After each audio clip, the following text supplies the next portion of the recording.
Hey, everybody. Welcome back to the Paranormal Peeps podcast. I'm Josh. I'm Jamie. And I'm Elisa. She's back. Woohoo! Finally. We just found her wandering aimlessly outside our house, so we just said, come on, let's do a podcast. You haven't been here in like 2 months. You look familiar. Why don't you just come over and hang out? Why don't you just come over and hang You out? used to come over all the time? What happened? We'll feed you and we'll record and all is good. No, but where have you been, lady? I have been to Scotland. Yes. She went to Scotland for her birthday. Yep, for my big 40. Oh, she's the big 4-0, people. Yep. So we still got a few years on you, but yeah, she was Marco Poloing me when her and her husband were over there and showing me like some of the headstones in the cemeteries over there. Oh my goodness. It is amazing. It is so full of architecture that is mind-blowing. Just amazing, huh? Full, it's so amazing. And everything looks like it's haunted. Every single place looks like it's haunted. You turn around, you blink. Oh, it's haunted. It's haunted. That's There are haunted. Cemeteries everywhere, and they're huge. So I told my husband his expectations have gone up. I demand an amazing headstone because these One to ones are to rival those, right? Yes. Same style, but bigger. Well, even if it just was halfway comparable to those ones, would be way better than the ones that we have here. Wow. Way better than the ones. Yeah, the ones that you Marco Poloed me were just amazing. Yeah, and they were all like twice as tall as me. Jeez, can you imagine? No. I want to go so bad. We Oh, need me to too. plan a trip. Do you think we can take one home with us? Yeah, good luck with that in your dreams. Maybe you could take a picture of it one. You can bring that home. Customs be like, what do you got in your bag? Nothing. Well, and what was crazy to me is we found a few of them that would say that they were made by their friends or like neighbors and stuff like that. And I'm like, this thing would cost thousands and thousands of dollars Wow. for us. So how do they do that? They must have like really rich friends. Maybe, huh? Or they're just crafty and they built it themselves. So our topic today actually kind of is in the same neck of the woods as Scotland. It's pretty close. Close by. It's the UK. Yes. Yeah. Mm-hmm. So we're going to talk about the Borley Rectory. Which Yeah. would have been so cool because I was already like in that vicinity. Yeah, Going I'm over there. surprised you. I mean, it's just an empty plot of land, but I know. still to go over there and because Elisa, for her birthday, her husband got her a really cool new piece of equipment while they were there. We were in the cemetery, and their cemeteries are open 24/7. You can go in there anytime, day or night. And we went to the cemetery that was across from our hotel, and I'm sitting there putting out my equipment and trying to have a EVP session. And Alan's like, "Hey, you should open this." And I was like, "What is this?" So I open it up, and it's like a tripwire that is like 36 feet long. And so it's full of EMF detectors all That's the so way cool. down the line. And so we sat there and we draped them over all of these like super old headstones. And then it was like, this is going to be amazing. That is so cool. Yeah. Someone's looking out going, oh, dumb Americans. No, do you know, guess what? We had so many people from different countries come over to us and be like, hey, can we just watch you for a little bit? Oh, that's awesome. Yeah. Oh, that's Like- so cool. People from China. Really? Yeah. Oh my goodness, that would be so awesome. So, and people from Scotland and So fun to meet different people like that, though. And then they're really interested in what you're doing. They just want to observe. That is so cool. yeah. I love it. I love We it. should have took our cards with it and hand them out. Oh, I already gave them the podcast. Oh, Did you? They Perfect. looked it up and they already did all the things while I was with them so that they Oh. could get That's awesome. Right on. That's great. Well, shout out to all those folks. it. So on to the Borley Rectory, Yes. which Borley is a small village. I mean, I think it's small anyway. It's only 121 people, or was I was 121 gonna say, people. that is pretty small. It's less today. It's less today. It's 110 today. Yeah. Really? Uh-huh. Yeah. So Is it a Tiny. little area or just a lot of farmland? it's a lot of farmland. It's a lot of agriculture. Yeah. So it's in Essex near Suffolk. Mm-hmm. So if you guys all know where that's at, because I have no idea. Well, we've never been. Never been. So, yeah. But the Borley Rectory is supposed to be the most haunted house in the UK. It was. It's reported to be. Yeah, it was listed as the most haunted house in the UK, which is actually kind of impressive considering how there's like so many haunted locations there. Like this one gets to be number one. Well, yeah, it just tells you how much activity's gone on there. Yeah, a lot. Yeah. So the interesting thing is the paranormal accounts, it's not just by like one or two different people, it's by the hundreds of people who have seen this stuff go on. And we'll get into that shortly. The crazy thing about the Borley Rectory, at least the land, right, is it dates back to 1362. Way back. Holy cow. Way back. And Edward III, he gave the manor at Borley to the Benedictine monks. Okay. So, and then in 1375, Simon of Sudbury was appointed Archbishop of Canterbury, who was later murdered and beheaded on Tower Hill. The interesting thing is that there are reports that he still haunts the Borley area, and he Right. could be one of the apparitions that people have seen on the grounds. Well, I mean, it's very possible. So did they say why he was beheaded? He kind of made the peasants mad. Okay. And so they broke into the Tower of London, which, They wanted revenge. yeah. They Which- drug him out of there. My understanding is the Tower of London's a pretty secure place. And maybe it wasn't in 1675 or 1381, Right. but like that's the big prison. Like, how did they just like walk in there and take him out? Like, Well, because someone maybe, must have really wanted him dead. yeah, well, that or maybe they're just like, we hate him too. Here you go. Yep. Open the door, Right. let him in. So from 1500 to 1800, the manor was actually in possession of the Waldegrave family. So this place is just so old. It is. So who's the Waldegrave family? So one of the Waldegraves was Sir Edward Waldegrave, Okay. and he was Speaker of the House of Commons in 1402. Okay. So it's kind of like a political family, almost. Of course. I mean, they're the ones that got the money, right? I suppose. They are. Yep. I mean, that's how you're going to get in. So we'll skip forward to 1833. Oh, that's quite a leap. Yeah, it's a 300-year jump. A little And some bit. change. Yep. But that's when Reverend Henry Bull was born. So he actually took the rectory over in 1862. So he was in his 30s when he got to Borley Rectory. Well, actually, it should be the Borley grounds. There was a small rectory built on the property, Right. but he ended up having 14 kids. Yeah, so a couple. Just a couple. So they need something bigger, roomier. So they actually expanded the property, You'd have to.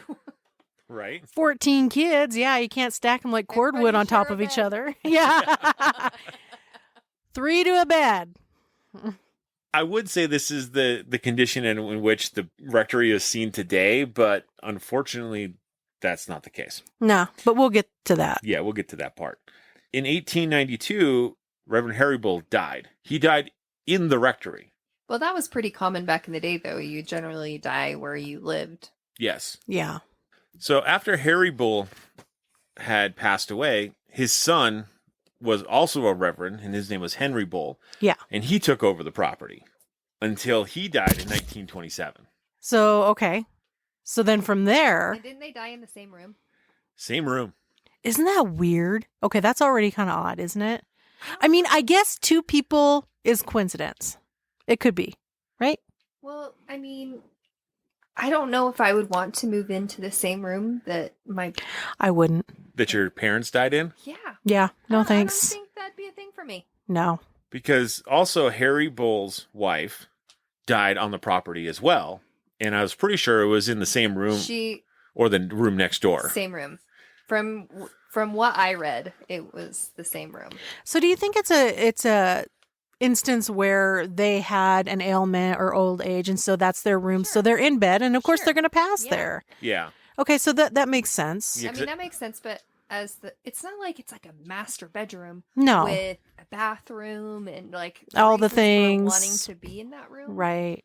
You got plenty of options in that place. Yeah, but if that's where their bed is, like, when I'm sick, Well, I want I to be mean, my own like, bed. The kid Oh, right. going to move in. Right. to After the his parents had passed, move into their room. Mhm. Oh, I totally get it. I couldn't do it. Maybe it was the Lord of the House's room. Like that's where the reverend that was running the place stayed. I'm not sure. Well, I mean, if they own the house and he was left the house, could he not change that and pick any room he wanted? He could. It's like I want to be close to my mom and my dad. So, but it's the room that they call the blue room. Yes, it's called the Blue Room. So it actually sat empty for a couple of years, and they tried to get 11 different people to take over the rectory. I think by now it's gotten a reputation at this point. It has a small reputation, but people don't know it quite the same way. I think there's a couple things, right? One, it's rather huge at this point, right? Yeah. But also, it's still Borley. It's still 120 people. Maybe you Right. don't So wanna go small. there. Yeah. Well, yeah. But I heard 12, but like 11 or 12 families or couples or people to get to this place and they all say no in a row. I think there's some Yeah. superstition that goes along with it at this point Yeah. because people are not wanting anything to do with it. So in 1928, Reverend Eric Smith, he actually accepts and starts living on the property. But he leaves 2 years later in 1929. Well, he didn't know anything about it, right? Or did he? No, he didn't know anything about it, but the activity started almost immediately. Yeah. So he found From when out he pretty moved quick. Yeah, he found out real quick. After the Reverend Smith and his wife move out, it sits empty again for another year before they finally get somebody else in there. And this time it's the Reverend Foister and his wife move in. Yeah. And that is in 1930 when they move in. Okay, so now we're in the 1900s. And then they actually stay longer than the Smiths. They move out in 1936. After 36, the interesting thing is nobody really ever truly lives there very long after that, I wonder why. right? We'll get into that. We'll get into that. So in 1937, a paranormal investigator by the name of Harry Price actually rents the property for a year. So from 1937 to 1938. Right, and he does this for the purpose of what? Of verifying all of the accounts that have happened on the property without having anybody living in the house at the time. Yes. Which- Now, this would be a dream job for any investigator. Oh, heck yeah. That's all of our dreams. Oh, yeah. Absolutely. To Get to in a live haunted there house? for 12 months. Yeah, and you see these things that people post on Facebook or Instagram, and it's like, hey, would you stay one night in here for $1 million? And it Done. looks like the creepiest haunted place ever. We're like, heck yes, I would. I'll do it I'll for be there free. for a year. Are you kidding me? I'm in. Let's do it. I'm packing now. In 1938, after Mr. Price's lease is up, it is taken over by a Captain Gregerson. Yeah, but he is only there barely, 11 months? Barely 11 months. To the very day. And he actually is the last known resident of the place. Mm-hmm. And in February 27th, 1939, the entire rectory is lost in flame. Which is so sad. Very sad. So stinking sad. And I wish that somebody would have rebuilt it. I do too. That would have been great. Yeah. But now it's just an empty Yep. piece of land. Yeah. Yeah. The interesting thing about it is when it was built by Henry Bull, they built it on existing foundations that were there on the property. Yes, they did. So whatever buildings were there prior from the monks or whatever else was there, they just built it right on top of it. Yep. Which could explain some of the strange activity. strange activity, yeah. And so, what is the most famous known haunting of the property? That's probably the nun.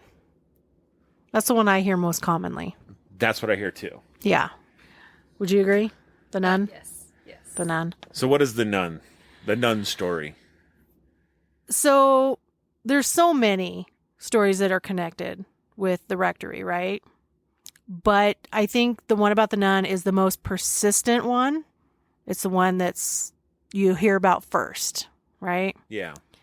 The nun legend has like several different variants. So I've heard, I think 3 at least. Go with the juiciest. We'll go with the juiciest. So the main one is that a beautiful young novice, right? Yeah. Which is anybody? A young nun. Yes. So she was at the nunnery and she fell in love with one of the lay brothers at Borley Monastery. You know what that means, right? Yeah. Okay. Yeah, they are actually individuals who are becoming monks. Yes. Or they think maybe he fell in love with her. They don't know which. But I've heard it both already ways. A scandal already. Oh, You get scandalous. 2 people who are not supposed to have any relationship. Physical or anything. And then all of a sudden it's like, ooh, Hello. Woohoo. I'm an attractive monk and you're an attractive nun. Let's get together. So it's reported that the two had arranged to elope, and the nun met her sweetheart, and she met him in the woods that surrounded the monastery. And it was like, so they said they suspect, because I guess there's a bunch of tunnels and stuff. Yeah, there are tunnels under the property. That nobody knows what they were really used for. It's fascinating that there's tunnels Everywhere. Yeah. Yeah. Why don't they do that now? I don't know. It'd be so cool. I want to go to some of these places and go in the tunnels Yeah, me too. over there. I really do. I think it would be great. Now, these ones would be dangerous. But These the rest ones would be would, a lot of fun. right. I legit had tickets for Scotland to go in the underground tunnels in the underground city, and we forgot. Oh, How do you forget? that's awful. That's how tired we were. Oh, yeah, because I'm sure they went pretty hard while you were there, just trying to see everything and But do I everything. am so freaking bummed. I'm sorry. That sucks. Yeah. I am so sorry. I had no idea you were supposed to Yep. do that. Had I known, I would have been like, I already hello? had the tickets and everything. oh no. That's a huge bummer. When did you guys figure out that you missed it? Like 2 hours later. After it was started? It started. Oh no. Ugh. You're like kicking yourself in the butt. Okay, so they think that maybe they kind of traveled the 7 miles from the Burrs to Borley via the tunnel. That's a long tunnel. That's a long Wow. tunnel, right? Who has time for that? I have no idea. So according to the story, they actually took another lay brother, and the 3 escaped from Borley in an old-fashioned coach drawn by a pair of bay horses. So they chose, kind of rather foolishly, kind of like a bright moonlit night for their escapade, right? Trying So- to be romantic and such. Yeah, Well, it's easier to romance. see if you got a moonlit night. Well, and this is true. They were found out and they were chased. And I don't understand why they would be chased down, though, for that. I mean, I guess it was different back then. Maybe they stole it. Yeah, I don't know. I mean, if you steal it, they're going to. I mean, I guess that's true. I don't know. You could rent them back then. Well, it gets interesting. But so anyways, it says they were caught and taken back to their respective superiors. And after a full contrite confession, the novice was basically guilty of breaking her vows that she had made. And she was condemned to be bricked up alive. Tell us a little bit about being bricked up and what that means. So the story goes, when they get bricked up, is they find a little nook in a wall, and they give the nun a little bit of food, like a little piece of bread and some water. Well, it's actually a loaf of bread and a pitcher of water. And then they brick her up. So and they leave her alone with her loaf of bread, her pitcher of water, and her sad thoughts To die. to die in the wall. That's terrible. I don't understand why they even give her the bread and water then. So she'll suffer. Maybe. It's like, But I mean, that is the definition of cruel and unusual punishment. yeah, it's Well, if horrible. you think about it, you're alive longer in there. Yep. It's not like you can sit Nope. and you're going to the bathroom because you're getting food and water. Yep. And If you're eating and sitting drinking. it. But that's a pretty big price to pay. Yeah, that's an. I mean, awful that's way your to go. life. That's it's cruel. It's unusual punishment, and that's your life. That's your price that you pay is your life. Well, it takes 7 days to kill somebody that way, Yes, it would take a few days. unless they ran out of oxygen and suffocated first. Which is a very good possibility. Yes, it would be At least that would be a little bit faster, but still torture yes. because But I think I'd rather go that way. just quick suffocation, just run out of air, go to sleep. Yep. Do some jumping jacks, get that heart racing, get that oxygen used up, and then You don't have room to move. Yeah, good luck with your jumping jacks. you can hop in place. Well, should we brick you up and find out? Yes. You get like brick burns on your chest and your back. You're even more pain. So her lover they hung him right away. They just done. Boom. So he gets a quick and easy what the death. heck? Yeah, he gets the quick, easy one, but Just her get in the cellar and bricked into the wall, loaf of bread, pitcher of water. Yeah, no. So they don't know. So the third person, which was the driver Yeah. of the carriage, there's no record of what happened to him. So they think maybe he turned King's evidence or its equivalent at the time and got off scot-free. It's very possible he turned him in. Yeah. So, but the nun, the coach, the bay horses, and the driver have been careening around the scene of the tragedy ever since. So it's reported like the stagecoach comes barreling up the drive, up the path. Yep. And it vanishes right before it crashes into the front windows of the rectory. Yeah. So it's been witnessed by a handful of people, apparently. There's some issues with this story, though, with this legend. There is.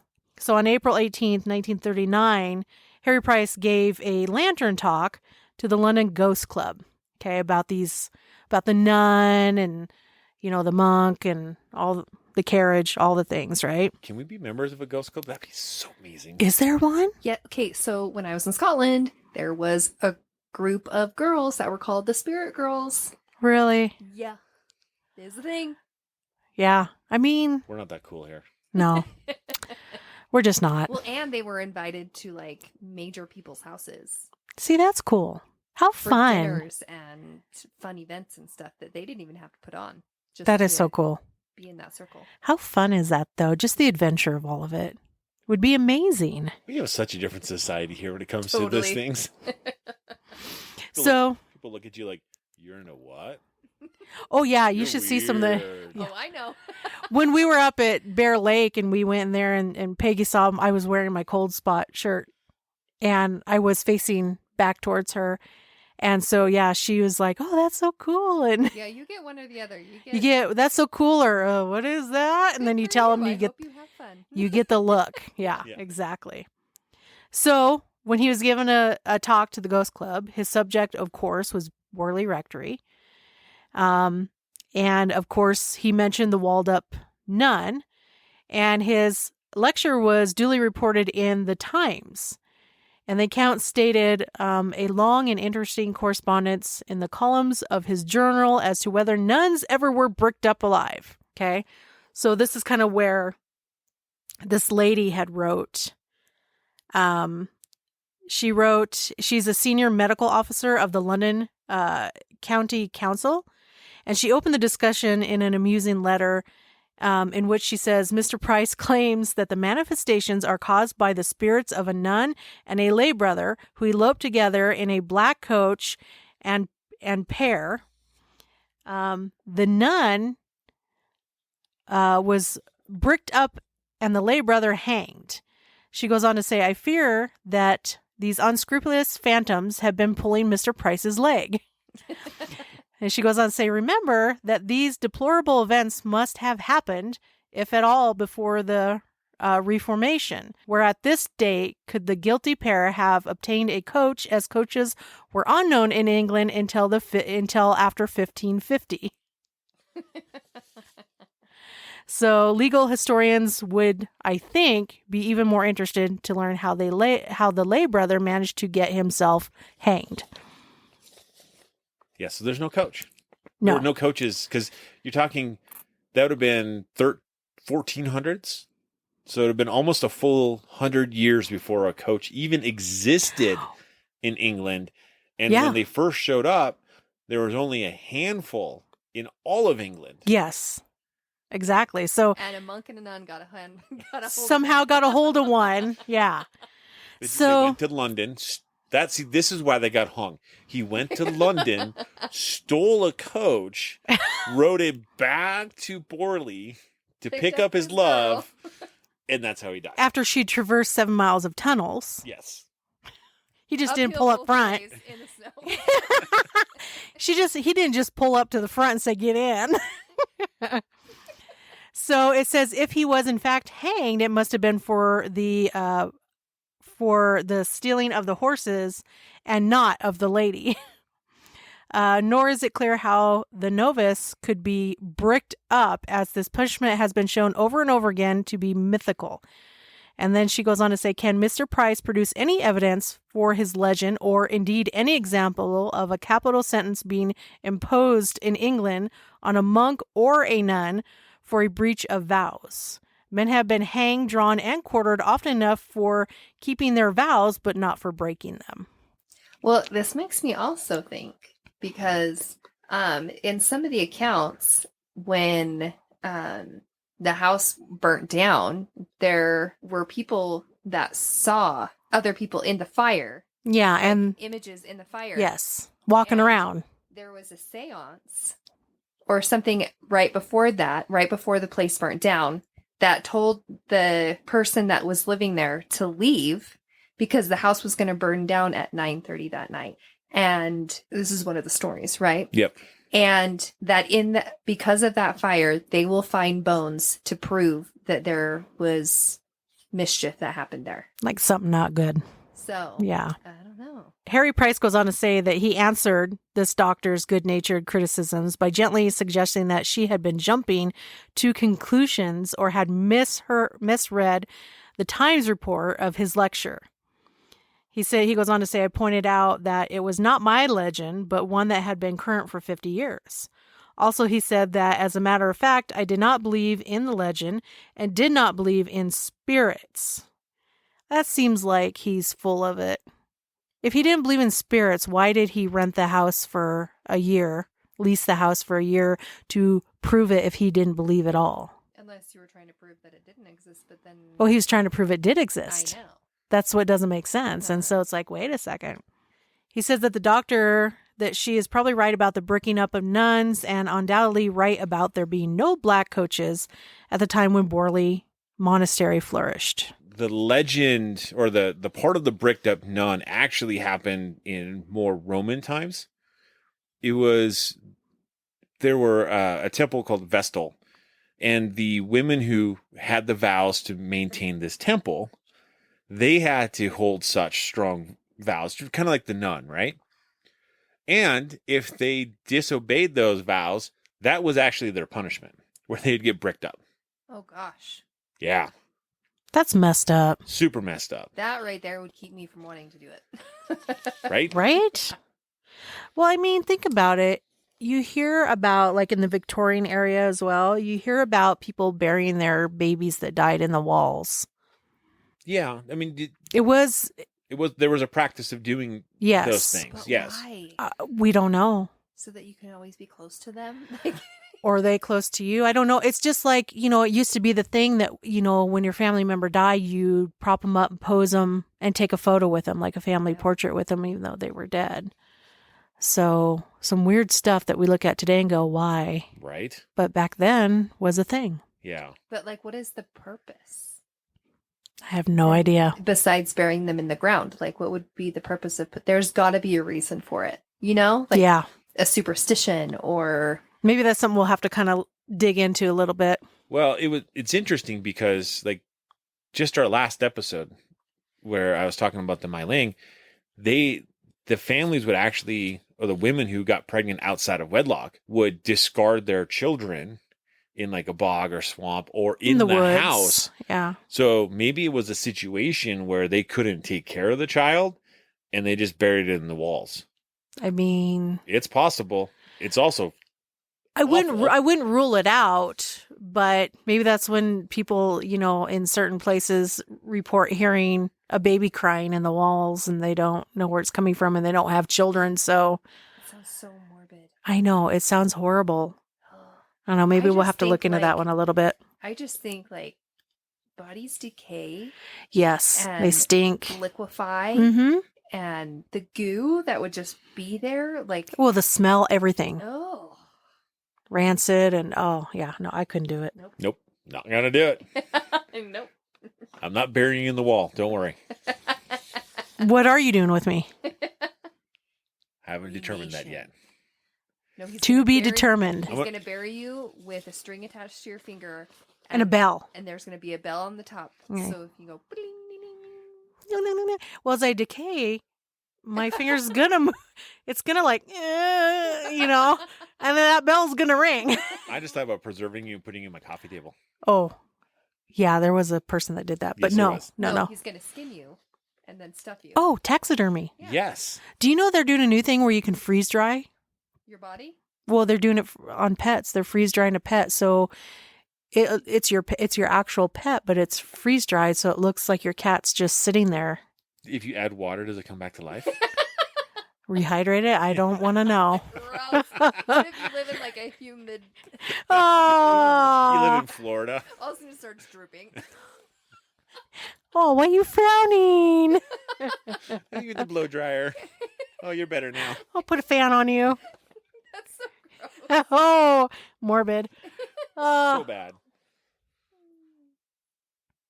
But there is another nun story. What was the other one?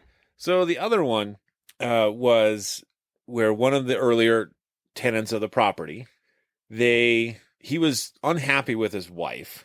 Oh, that's right. And so he murdered her Yeah, and buried her in the cellar. that's it. Now I remember. And so like this man, he married a nun. So that's why she would be coming back as a nun. And he buried her in the cellar. Could nuns get married, though? I thought that was, if you became a nun, that you You weren't. can leave. It's right. You can leave, but that's why they said before Reformation. So Okay. that's when the Lutherans broke off from the Catholic Church, and then the Lutherans had different views on celibacy and marriage with that type of piece. So it's possible that she could have been a Lutheran nun. Okay. So, other hauntings. Yeah, so that's where we get into the fun stuff, right? Like the nun story is a fun legend. Because Sure. it's like, but all legends got to come from something, right? Yes. So what hauntings do we have to show that this actually might exist? We have lots. All right, let's start with Mr. Smith and his little fam. Who they're the ones that moved in after the Bulls. So soon after Mr. Smith and his wife moved into the rectory, one summer afternoon when Mr. Smith was alone in the house, he left his bedroom and heard a distinct whispering above his head. And as he passed under the archway leading to the chapel, the sounds instantly stopped. He returned across the landing, but nothing further was heard. And those sounds were heard several times afterwards, though none of the words were distinguishable, so you couldn't understand them. So by the way, I'm going to be going through quite a bit. We're just going to go one after the other. So get ready, buckle up. Yeah. I'm comfy. And just so everyone understands the design of the house, off the main living areas, there's a hallway. At the end of the hallway is actually the chapel. So there's a chapel inside of the rectory. Yeah. Because when I first went through this, I was like, isn't there supposed to be a church? Like, did they go to the church across the street? How does this work? Yeah, so that's a good distinction. Okay. On another occasion, at dusk, when he was crossing the landing, he heard a woman's voice, again coming from the center of the arch leading to the chapel. The voice started with like moaning sounds, and then it gradually got louder. But it ended with the words, "Don't, Carlos, don't," dying away in sort of muttering. Dude, I need a campfire and a s'more as I listen to these. That'd be great. It'd be perfect. You need to have some campfire noises in the background, the crackling. Yes. But Carlos was supposed to be the nickname by which the builder of the rectory was known. But this is denied by the surviving members of the family. The other phenomenon that was experienced at the rectory included a mysterious bell ringing. Speaking of bells, the slow and deliberate footsteps that patrolled the passages and upper rooms, and apparitions seen by 2 maidservants employed by Mr. Smith. But Mrs. Smith, I want to start this off with Mr. and Mrs. Smith. That was such a good movie, by the way.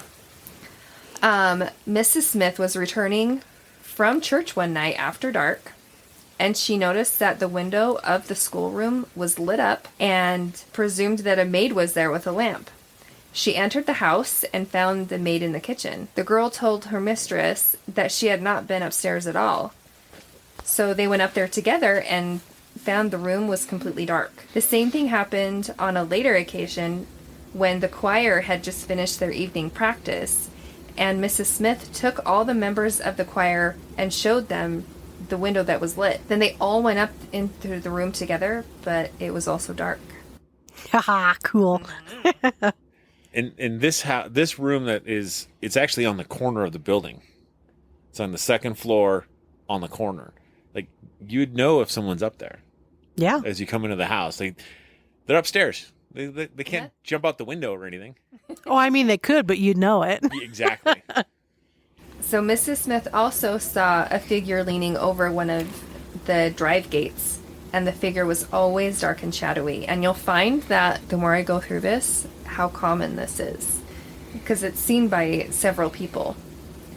One of the maids employed by the Smiths was quite definite that she saw the traditional coach that you just talked about. Oh. One afternoon, as she ran to Mrs. Smith with the news that she had seen a, quote, "such a funny old coach" on the lawn. Mrs. Smith heard many more strange noises in the winter, more so in the winter than the summer. The most peculiar was the, quote, shooting from locks of their keys. So, and they would be found 2 or 3 feet away. So it's like back in the day when they would have the keys just in the locks. Yeah. And they would stay in the locks. Yep. And so apparently all at once they would all shoot out Of the lock. of the locks, and they would be 2 or 3 feet away from. So a little bit of force there. Yeah. Yeah. And this instance of the keys shooting out of the locks was actually witnessed by 6 people after Harry Price came over and started investigating with the Smith family. Yeah. Right. And obviously, if they're all standing there and they all shot out straight out, the chances of doing that with like a string or something is very low. And you're going to see it. Well, you're yeah, gonna you see would it. see it. You would see it hands down. I mean, today's day, you could figure out a way to Oh, get that sure. to happen. Yeah. You know, but back then, not so No. much. So a vase that normally stood on the mantelpiece of the bedroom was found smashed to pieces at the foot of the main stairs, and no one was in the house at the time, and the Smiths family, they were all in the garden. So during the last few weeks of living there, before they'd actually moved in, during the first few weeks of living there, before they actually moved in, Mrs. Smith was turning out some of the rooms when a cupboard in the library, she found a parcel neatly wrapped and tied with a string. Like, wouldn't you want to be like, oh, let's open that up. I want to see what this is. So she removed the wrappings, and guess what she saw inside? What? A skull What? of a young woman. Because that's what you keep in your library. I mean, I do. A cute little parcel. I mean, doesn't Apparently everybody? it was in perfect condition, and even the teeth were too. Wow. And they had no reason for that to be in there. They couldn't find why there would be a woman's skull just sitting in the library. But Mr. Smith and the sexton reverently buried it in the churchyard. That's good. So they gave it a proper burial. So how do they know it was a woman's skull? Like, did they have it examined or... That's a good question. Didn't say? There's ways you can tell the difference, like size. I'm sure they... I was just hoping that they would have said how they knew it was a woman's skull. Had an earring. In the skull? Wow. Where? That's what I'd like to Embedded up her nose? Ear Where? Oh, my. Put a little lipstick on it. Oh, my gosh. That's a bit much, don't you think? Yeah, a little much. Okay. So now we're going to go to the Mrs. Bull's story. So they did... Okay, so the Bulls were... There was 3 sisters. There was Ethel, Frida, and Constance Bull. And they decided to do a seance in the Blue Room, which is supposedly the most haunted room. Which is also the room that their parents died in. Yes. They did it in the early hours of June 13th, 1929. But on July 28th, 1900, the sisters were returning home from a garden party, and it was quite late, and the sun had not yet set. They entered the property at the gate at the end of the garden in order to proceed up the lawn to the house. Immediately, they had cleared the trees and shrubs and reached the open lawn. All 3 simultaneously saw a female figure with a bowed head. She was dressed entirely in black, in the garb of a nun. She appeared to be telling her beads, as her hands were in front of her and appeared to be clasped. Without knowing why, the 3 girls felt terrified. The figure was slowly gliding, rather than walking, along the nun's walk in the direction of the stream. Okay, does this not give you, like... Horror movie vibes? Horror movie vibes? Yeah. Well, sitting there doing the rosary... Yeah. As it's gliding around, yeah, that's... Yeah. Classic horror movie, right? With Yeah. its head bowed. Yeah. So something seemed to tell them that the nun was not normal, as she neither behaved nor progressed along the path in a normal manner. They stopped near the large summer house and watched her. She looked intensely sad and ill. By this time, they were really frightened, as the strangeness of what they now took to be an apparition. And one of the girls ran to the house to fetch her sister, Miss Elise Bull. When she saw the figure, she said, "A ghost? What nonsense. I'll go and speak to it." If it's nonsense, then why are you going to go speak to it? Because obviously it's a human. Because obviously it's a human, not a ghost. So with that, she began to run across the lawn, but she had taken hardly 2 steps when the figure stopped and turned towards her. She had an expression of intense grief on her face, and Miss Elise stood on the lawn terrified, and the figure vanished. I mean, I don't know that I would necessarily... I think I'd be shocked, but I don't think I'd be terrified, especially if the apparition had a look of... Sadness? Intense grief on their face. I don't think I would... But she also said the ghost didn't exist at that time. Like, she wasn't believing that it was a ghost. And so, imagine, like, you're walking out to go talk to what you think is an actual living being, and then it just vaporizes in front of you and disappears. I mean, that'd be It cool. would be really hard to grasp, I think. Right? Like, because you're there, and your brain is only thinking logically, and then all of a sudden something happens that your brain is like, I can't comprehend this. This makes no sense. What the heck? This Yeah. is not normal. Yeah. But Miss Ethel Bull again saw the figure in the garden, but this time leaning over the garden gate. One of the maids and the cook saw it too, simultaneously with Miss Ethel. Later, a cousin who was staying at the house also saw it. I'll say, what's amazing about all of these like sightings, it's not a single person saying, "I saw this out of the corner of my eye." It's 3-4 people saying they saw it looking head on. Yeah. All at the same time. Yeah, simultaneously. It's usually multiple people, not just one. Yeah. So on one occasion, Miss Ethel was in the house when all the bells, which there were about 20, suddenly started ringing simultaneously. This phenomenon was followed by the sound of rushing water. Okay, so hauntings, it's funny because, so I had an instance in my house once that it was one thing after the next after the next. Like, it was knocking on the wall, then it was running water, then it was turning on and off the lights, all within seconds of each other. It's kind of intense. Yeah. So when stuff like this happens, I'm like, dang. And the bells that they're talking about are the servants' bells. Yep. So there's usually a bell per room, and if someone's in that room and they need the servant to And come they get just them, pull on the bell. yeah, they pull on the rope and the bell would go off. And so now you're talking about all 20 of them going off at once. That would be insane. Yeah. At this point, those servant bells, were they connected? When the Bulls were living there, I don't know. Now, when the Smiths were living there, I believe they had them disconnected, and it was proved that they were disconnected. Yeah, and they were still ringing. Yeah. Yeah. They'll still ring. Yeah, no kidding. So a sister who was sleeping in one of the smaller bedrooms was awakened by something slapping her face. That is so rude. No kidding. Wake up, lady. For a long period, quite regularly, every night, and just before she retired to rest, a series of sharp knocks was heard on her bedroom door. And later, many crashes were heard in the house. When in one of the upper passages, Miss Ethel saw a tall, dark man standing beside her. But before she could, understand what was happening, he just vanished. Can you imagine? Oh, that'd be so freaking cool. And then once, an uncle of the Bulls, who was visiting their house, slept in one of the rooms, and he refused to say what happened, but under no circumstances would he said he would never sleep there again. Something happened. Yeah, a lot of people, I think people that have a paranormal experience, a lot of them won't say what happened. Maybe he got slapped in the face, too. Yeah.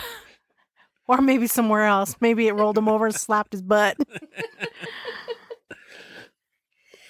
Every night around 10:30, steps would be heard passing their bedroom door and upon the landing outside their room, and always stopping outside one of the night nurseries.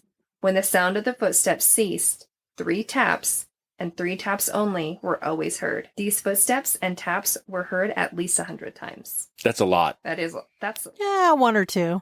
I mean, at one point in time, you just got to get used to it, right? I was going to say, you'd kind of just forget about it, and I think, and just meh. Sleep. It's just going to keep going. One night, Miss Ethel awoke suddenly and found an old man in dark, old-fashioned clothes, wearing a tall hat, standing by her bed. On another occasion, the same figure was seen sitting on the edge of the bed, and this figure was seen many times. Well, Man, they get to see full-body apparitions and all this. They're having all the fun. Invited. Right? You weren't born yet. Jump in the time machine. Let's go. Well, if somebody has a house like this, invite me. We're going to 1929. Miss Ethel's story of strange footsteps of her childhood days were supplied in a letter from Mrs. E. Byford, who for a short time was a nursemaid at the Borley Rectory. And this was in 1886. So she said, much of my youth was spent in Borley and district with my grandparents, and it was common talk that the rectory was haunted. Many people declared that they had seen figures walking at the bottom of the garden. I once worked at the rectory 43 years ago as an under nursemaid, but I only stayed there a month because the place was so weird. The other servants told me my bedroom was haunted, but I took little notice because I knew 2 of the ladies of the house had been sleeping there before me. But when I had been there a fortnight, something awakened me in the dead of night. Someone was walking down the passage toward the door of my room. The sound they made suggested that they were wearing slippers. As the head nurse always called me at 6 o'clock, I thought it must be she. But nobody entered the room, and I suddenly thought of the ghost. The next morning, I asked the other 4 maids if they had come to my room. They all said they had not, and tried to laugh at me But I was convinced that somebody or something in slippers had been along the corridor, and finally I became so nervous that I left. My grandparents would never let me pass by the building after dark, and I would never venture into the garden or the woods at dusk. I mean, I wouldn't either alone. Right? I at least have one It's person just with safe me. in general anyway. You shouldn't be walking around the woods in dark No. by yourself anyway. No. Yeah. I honestly, with that account, I wonder if one of the other girls wasn't playing a trick on her. But it came up to her door, and nothing happened after that. Yeah. It's not like it left. That she heard. Maybe they took their slippers off and walked quietly back. Yeah. Well, no. Now, remember when we lived in the lake house and you were gone? Yeah, and I that's heard true. those footsteps. And all the doors slamming and closing at once downstairs in the basement. Right, but then I heard footsteps. That was and then that's when I had Azariah in our room and I locked our bedroom door. And then I heard footsteps coming down the hall on the wood floor into Right the up to the dining door. room, right up Again. to the bedroom door. Why wasn't I invited? And then we didn't know you. Yeah. And then nothing. No footsteps leaving, nothing. That's so crazy. It was creepy Ah. because I was there alone and Azariah I'd was be only scared as crud alone. he was 4 and a half. Yeah. It was just him and I. We're out. I mean, I didn't know anybody out there. We're not in a city. yeah. We're in a tiny little town in the middle of nowhere. in the middle of nowhere by that a would be lake. terrifying. It'd be- Because I'd be afraid more of alive people than dead people. Exactly. So that would be terrifying. The living are far scarier than the dead. Yep. And if you called 911 out there, you had probably 30 minutes before a cop would show up. If you were lucky, it was 30. And by that time, Yeah. you're probably dead anyway. Exactly. Exactly. But I stayed up all night. Oh, I bet. I bet. And we only had cell phones, and the signal out there was crap, A bar if you were lucky. if you were lucky. Good. 2 was a miracle. Now, one day, the dad, Harry, was in the garden with his retriever, Juvenile, when the dog suddenly started howling and cowering with fright. Looking in the direction at which the dog was pointing, the rector saw the legs of a figure, the upper part of which was apparently hidden by some fruit trees. The legs moved, and when they had cleared the bushes, Harry Bull saw that they belonged to a man who was headless. The figure went towards the gate. This gate was always kept locked. The figure disappeared in the vegetable garden, where it was lost to sight. Upon another occasion, Mr. Bull saw a little old man standing on the lawn, with one arm pointing upwards and the other down. As the rector approached, the figure disappeared. Inquiries as to who the figure could have been, the fact that the features were identical with those of an old gardener named Amos, whom the Bulls had employed some 200 years previously. Kate, my question is, why is the dude pointing up and pointing down at the same time? He's signaling in a plane for landing. Okay, no. He's like, look this way. Go this way. Go up or go down. You're- get to decide. It's your choice.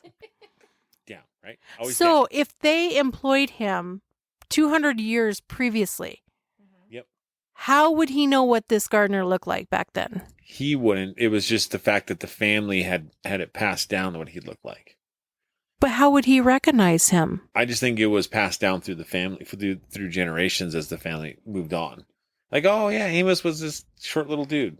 I have no idea. Maybe. So they said that old Amos was a well-known character in the family. And so the story had been passed down that he had been around. So I wonder, because he inquired about it, probably talked to everybody, and they were like, oh yeah, that's Amos. Or that sounds like it. Or that- Okay. I wonder if that's him. or- Maybe. I don't know. Yeah. That's just weird. I don't know. But It to say that seems. he looked just like him. I'm like, Yeah, did that's they how do you have one of know? those pictures of him?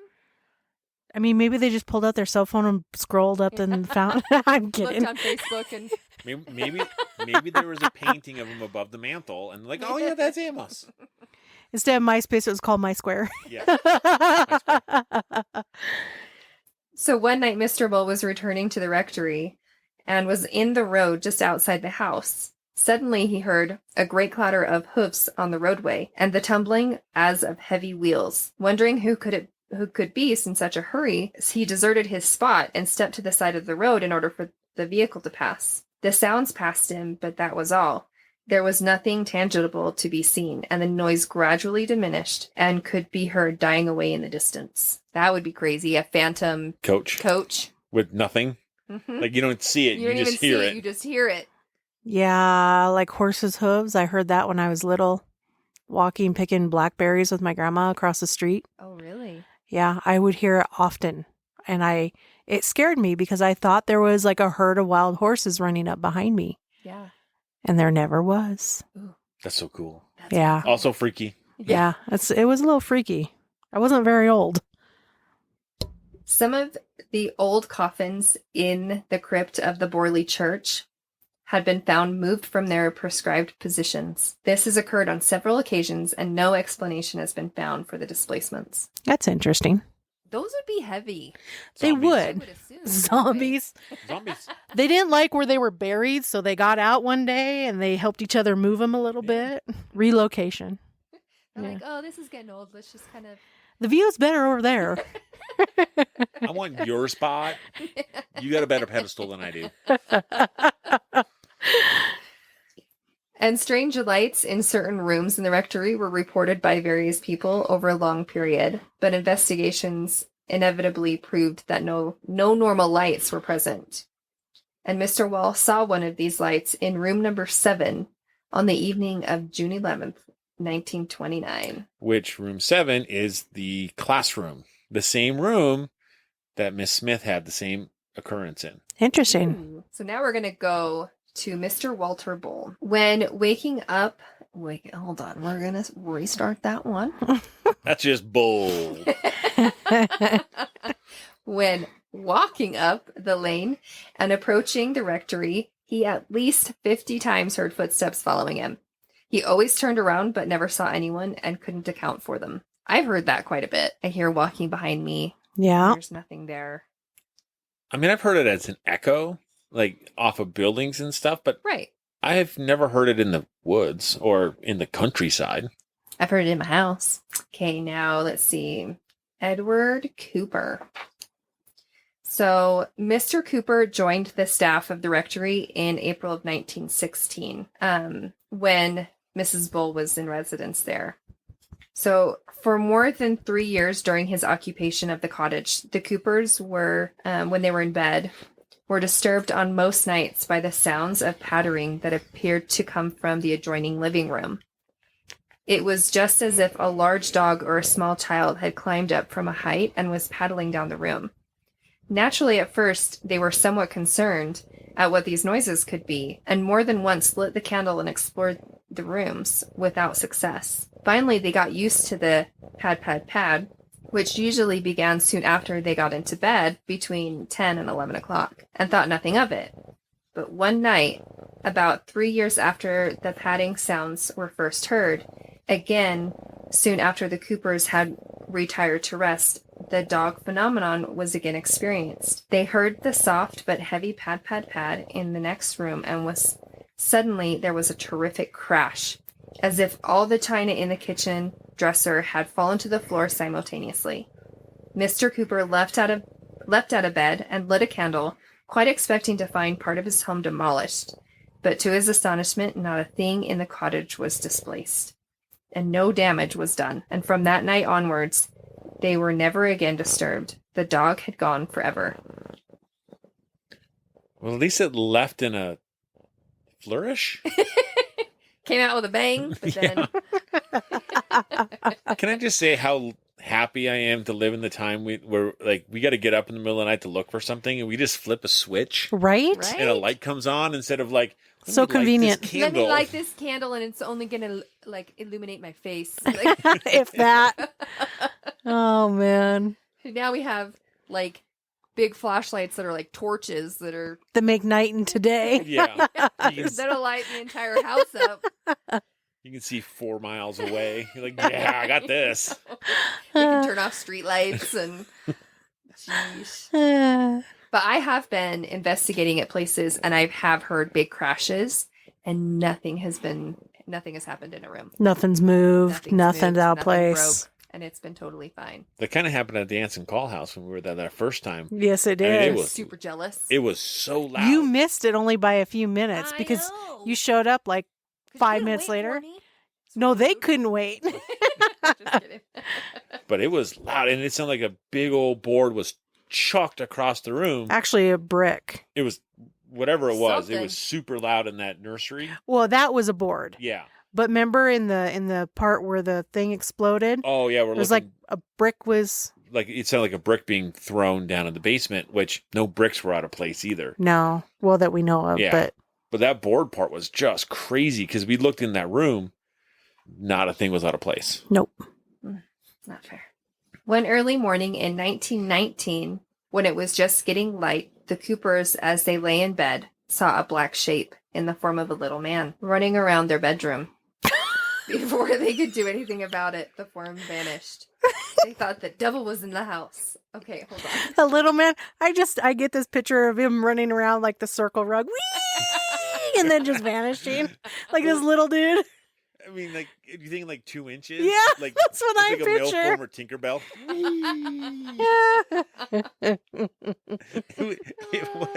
it was a leprechaun. Oh, so when you hear some of the stories, I'm sure for them it was terrifying, but the retelling is freaking hilarious. Like, Yes. Especially when you get a visual in your I got head. slapped in the face. I was getting slapped. Oh, heavens. Okay, the Coopers had frequently seen the nun, or at least a black shape resembling a hooded figure, crossing the courtyard, which is overlooked by the cottage windows. On one occasion from their window, they saw that the figure's side face, and it appeared to be the traditional nun. One bright summer's evening about 10 o'clock, when it was barely dark, they saw the figure cross the courtyard and walk towards the road. To do this in a direct line, it had to step on the cover of an inspection chamber that was flush with the ground. This cover was loose, and any normal person walking over it would rock it, thus making the clanking metallic sound. The nun stepped on the cover, but no sound was heard. Mr. Cooper at the time called his wife's attention to this fact. This figure, now seen more clearly, was dressed as a sister of mercy. Mr. Cooper was so struck by the lifelike appearance of the nun that the next morning he made inquiries in the neighborhood and at the rectory, but no one had seen the figure as he had described. Jeez. She was a-floating. But that's the third person to see the nun. Mm-hmm. No. Well, No. him and his wife. So that's 2 there. Also, Harry Bull and his daughter. So that's at 6 people. So probably the most impressive sight that Mr. Cooper saw was the black coach, which we've got to make sense of this somehow. One bright moonlight night, when he and his wife were retiring to rest, he happened to look out the window, and in the meadow by the church opposite, he saw some bright moving lights. Wondering why such lights should be present at such a time and place, he watched and realized that the lights were approaching. As he neared the road, he saw that the lights were really the headlamps attached to a large old-fashioned black coach, which was rapidly sweeping across the hedge and the road towards him at the rectory. He gazed in astonishment, and the whole turnout was so clear-cut that he could see the harness of the 2 horses glittering in the light of the headlamps and the moon. On the box of the coach were 2 figures wearing high-top hats. In amazement, he shouted to his wife, but she was just too late to see the extraordinary spectacle. She arrived at the window as the coach swept into the farmyard and disappeared. Mr. Cooper considered that the coach, or rather lights, were visible from the first to the last for a period of about 30 seconds, which is pretty impressive. That's a Yeah, long usually it's time like to see. 1 second, 2 You get a seconds. few seconds if you're lucky. That's right. Let But alone 30? seconds of that. It's usually just a blink of the eye. Yeah, and it's gone. Or it's like you look at it, you blink, gone. Yeah. Don't blink. That's the rule. Don't blink. Don't blink. Don't turn your head. Don't blink. Don't go get somebody. It's gonna be gone. Mr. Cartwright lived in the lodgings in Sudbury when he had been contracted to do some repair work to farm buildings at the farm between Borley and Clare. He used to walk to his work every morning, and the shortest cut was through Borley past the rectory. This was in the early autumn of 1927, and he believed that the rectory was then unoccupied. He started his first day's work on the Monday morning, and leaving home soon after 6 o'clock, passed Borley Rectory just before 7. It was then barely light. On the next morning, Tuesday, he left home around the same time, passing the rectory about 6:45. As far as he could remember, it was a fine morning, As he passed the drive gate nearest Sudbury, he saw a Sister of Mercy standing quite still by the side of the gate. She stood perfectly normal, but he thought it was strange that such a person would be standing at such a place so early in the morning. He concluded that she was waiting for some vehicle to pick her up, but there were no buses or public conveniences near than the main Sudbury Long Milford Road. He thought that she may have been on some errand of mercy, perhaps a case of illness, which had detained her all night. The matter passed from his mind. Every day he passed that same spot at the same hour. Within a few minutes, he saw nothing of the nun until the following Friday morning. He passed the rectory as usual and noticed that the same nun apparently was at the identical spot, close up to the hedge by the drive gate. He again thought it was curious that the Sister of Mercy should have been there at such a time, and as he passed her, he looked at her. She appeared perfectly normal, except that her eyes were closed.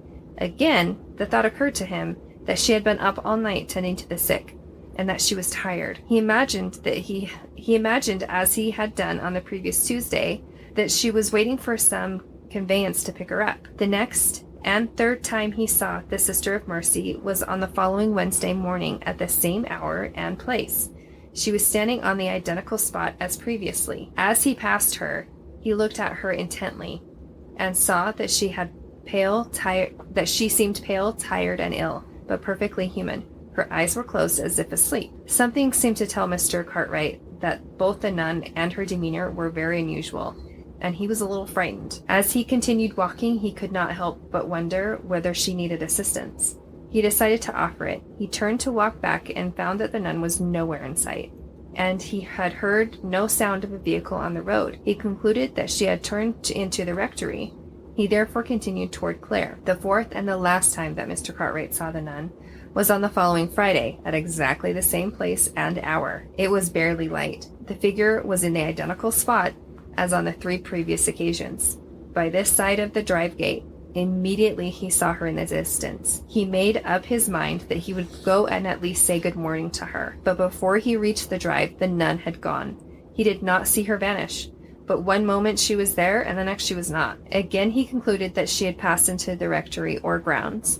But as he reached the drive gate, he found that it was tightly closed. Puzzled, and out of sheer curiosity, he opened the gate and walked to the whole length of the drive, from one gate to the other.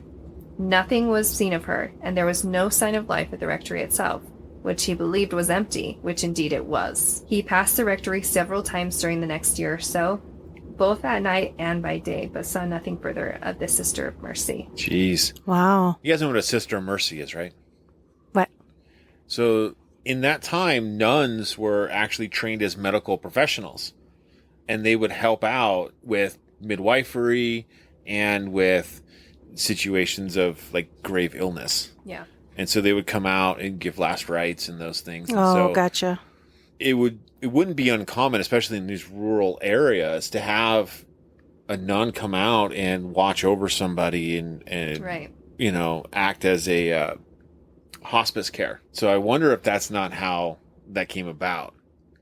What's interesting is there's a portion of the Borley Rectory that is actually the burial site of plague victims of 1654 to 1655. Oh, so maybe that's where she was.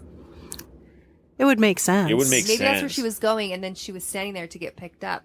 Could be, yeah. And yeah, maybe she succumbed to the plague even. It's hard to say. Yeah. They said it's actually quite regular that a skull would turn up when they're tilling the ground. Okay, so maybe that's where the woman's skull came from. Maybe. But everything was intact, so I mean, I don't know. Yeah. Hard to say. But tilling the ground then was different than tilling the ground now. It's not like you had. Yeah, you're using a spade usually. Right. But I mean, that would make a lot of sense, and would make sense for why her head was always down. Maybe she was sad and seeing what she was seeing, if the plague was going on. Exactly. And she was part of it. And it was maybe like a repetitive thing that she did all the time. And so kind of left that mark. That Yeah. imprint. Yeah. Yeah. See, that would make a lot of sense. It would. The coach, on the other hand, is baffling because we know that's going to have to be 1555 and beyond. Right. Oh, actually, wait, no, because that still pulls into the plague.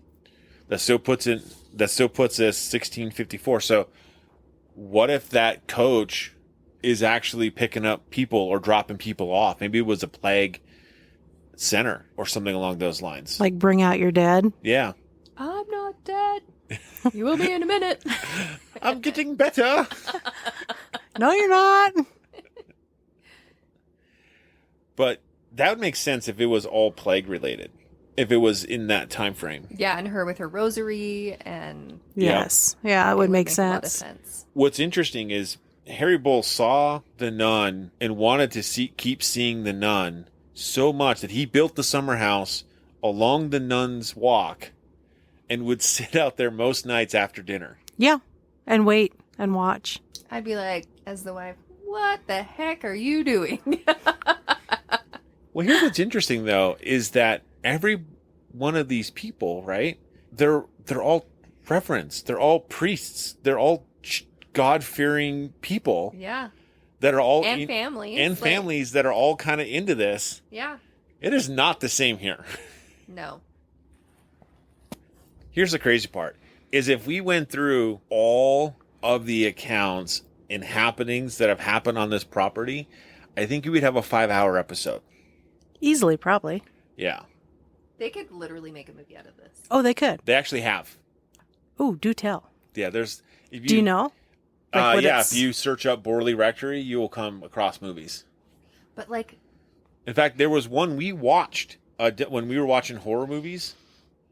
That was stupid. It was, but it was on this place. Yeah. It was on this to place. Make one like Good one. a real good Hollywood Yeah. horror movie out of this. Yeah, they do. Oh, I think they could do a good job. But here's the thing, though, is like they're gonna pervert it so badly that it's gonna be awful. That's the problem. Yep. Based on a true story. It's like, yeah, really loosely based when Hollywood gets a hold of it. Right. So the reason why like this place is really well known is because Harry Price, who at the time was a well-known psychic researcher, Yeah. and he spent years investigating this place with multiple of the tenants and stuff like that. Mm-hmm. Here's what's interesting is in his book, he actually tells a little paragraph of what he brings on an investigation. Okay. Yeah. And given this was way back in the, 1930s? 1930s. Yeah. So it's Like, gonna, what do you bring? Okay, what is there, right? so this is what he brings. I can do like rods. They're not even on here. Really? Yeah. So in a large suitcase, the following items are packed. A pair of soft felt overshoes used for creeping unheard about the house in order that neither human beings nor paranormal entities shall be disturbed when producing phenomenon. Okay. From now on, you guys, whenever we go on investigation, I'll say, make sure you pack your... Soft felt overshoes. Yes. So you're saying I should wear slippers? Yes. Yes. Done. Quiet slippers. He had a steel measuring tape for measuring rooms, passages, and testing thickness of walls in looking for secret chambers or hidey holes. Hidey holes? Is that what they actually call it? Yeah, hidey holes. That's awesome. I'll show you a hidey Secret hole. chambers. Oh. Like, this is the thing, is like, you're looking for secret chambers in these houses, that's great. Like, they probably got some here and there. But the houses today, no. They had tunnels, that's for Yeah. sure. Although they didn't really mention a whole lot about the tunnels, which I was kind of shocked at because you'd think they would have like mentioned those a little bit more. I have a little bit on the tunnels. There's not a lot. But they did find the tunnels. When Harry Price went out there, he found where the tunnels were located. You could see one was collapsed, and you could see the other one. Yeah, You just never explored them. could they tell where they led or about which way they went? Because I know if it was collapsed, obviously that's harder, right? So he said he was told where the entrance to the second tunnel was, or perhaps the entrance to the branch of the Borley Boars Tunnel, which is still an extent of the farmyard of Borley Place. and at the ancient house opposite of the rectory. And a tunnel from Clare is supposed to meet one from Burr somewhere in the rectory grounds. Interesting. It really makes me wonder, like, what they would really use them for. Oh, that's the What question. is the purpose of having the tunnels? Like, for here in the States, the tunnels were for swapping girls, you know? Well, and also like And- Shanghai people. Yep. And Yep. for alcohol. Yeah, goods, prohibition and all that. You know, or like Underground Railroad. Underground Railroad. Yep. But what did they use them for there? That's a great I question. don't know, because like Secret rendezvous. I was thinking like bomb shelters and stuff during World War II, but this is so much earlier. so Yeah. much earlier than that. Is it? I don't know. I mean, I don't know what winter. I mean, can it be winter? Like, and how do they build the tunnels? Like, I mean, you're talking like mine shaft style. Like, these are hand dug tunnels. Right, that's what I'm saying. Who has time for that? I don't. Yeah, right. Well, I do, but I'm not going to do it. But that just seems like a lot of effort. So there's got to be something. There had to have been a really good reason or reasons to Yeah, put forth that sort of an effort to do that. something. 7 miles worth. That's a lot of digging, Yeah. And So- this is true fact that there is a 7-mile tunnel. supposedly. Like all of it. I mean, I think you'd have to take some GPR out there to figure it out, Right. but Yeah. Why mean, don't who's they gonna do pay- that? because that's like Some $10,000 an hour. Be worth it. Yeah.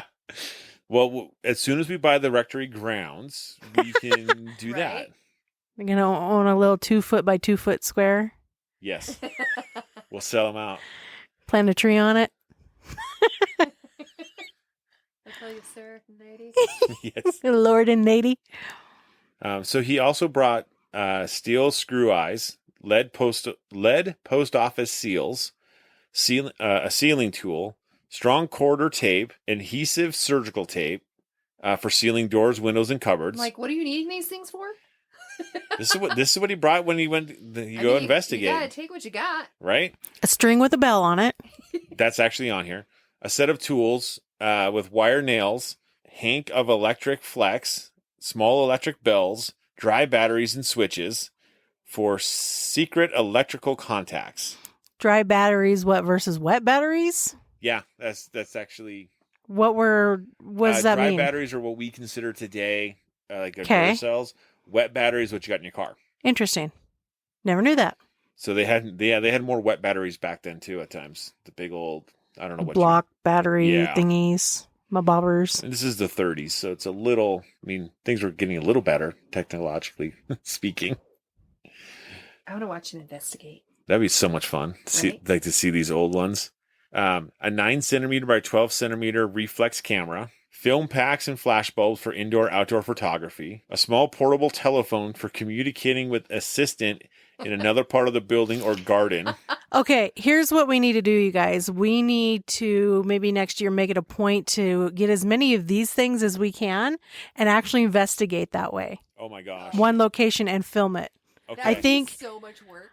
I think it would be great though. Would. I mean, compared to what we do today, it's vastly different. You're Oh, so much much more different. limited.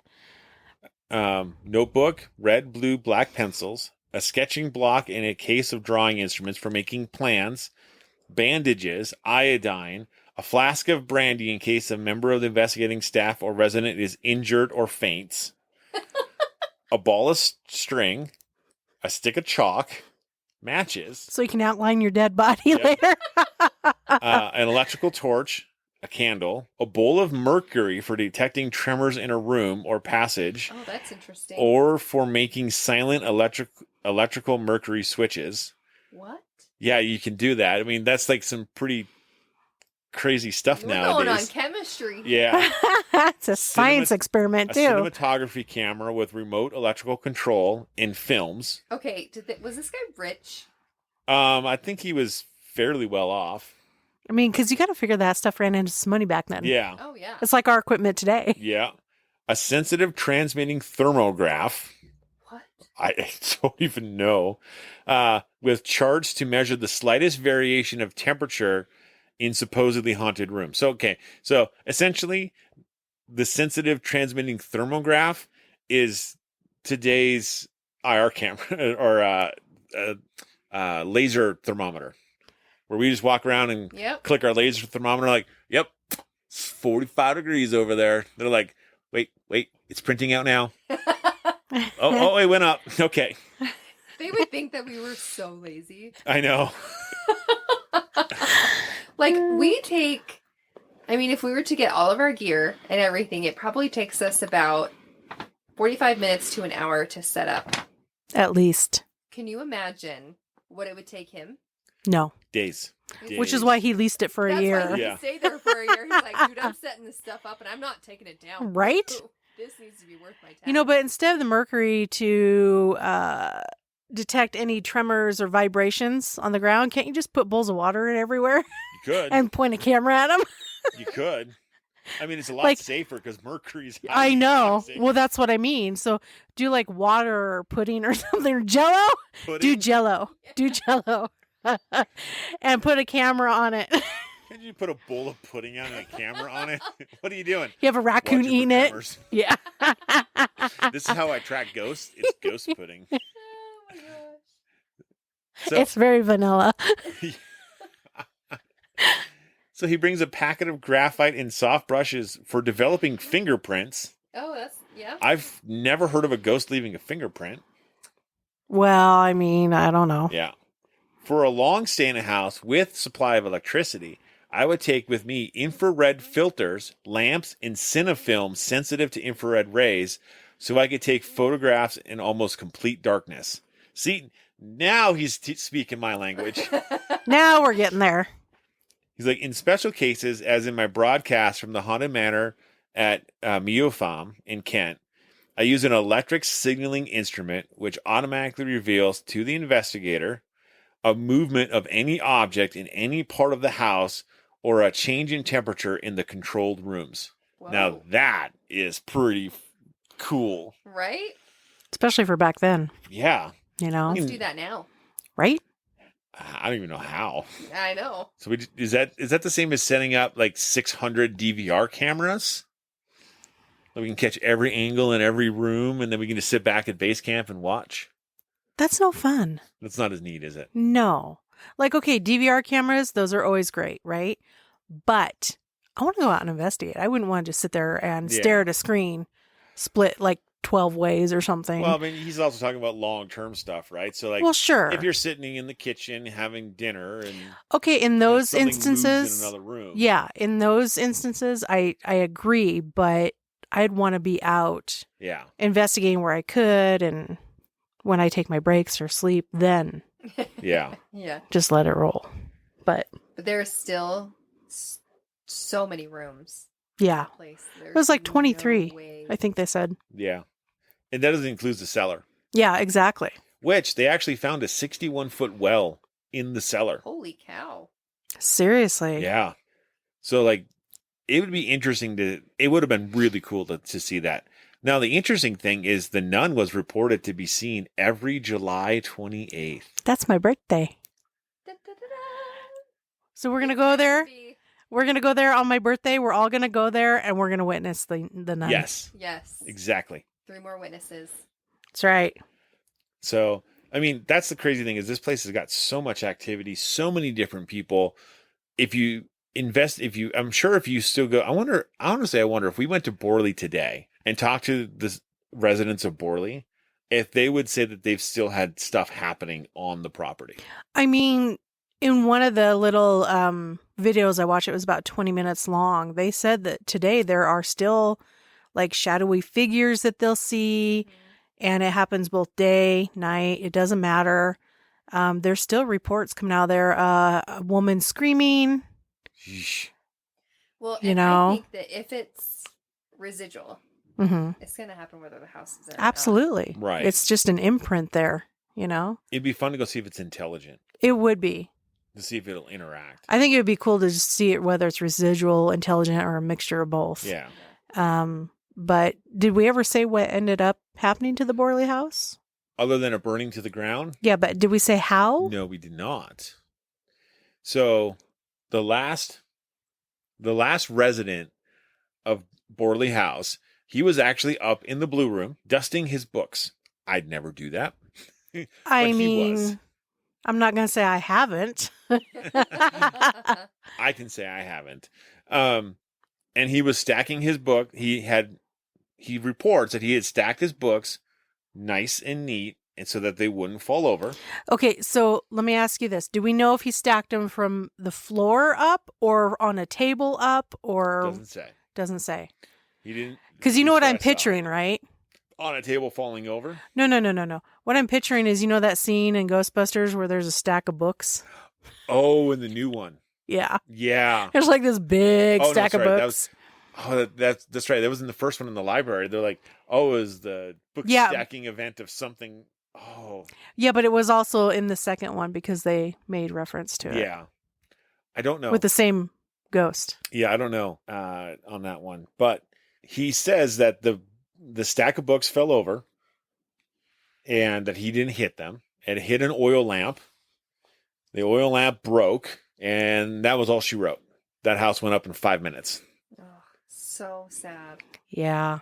I would love to go there if it was still standing. I would like to go there anyways. Yeah. I It'd mean, be super cool to see the property. So you just got to take your mansion tent right? and go set it up over there.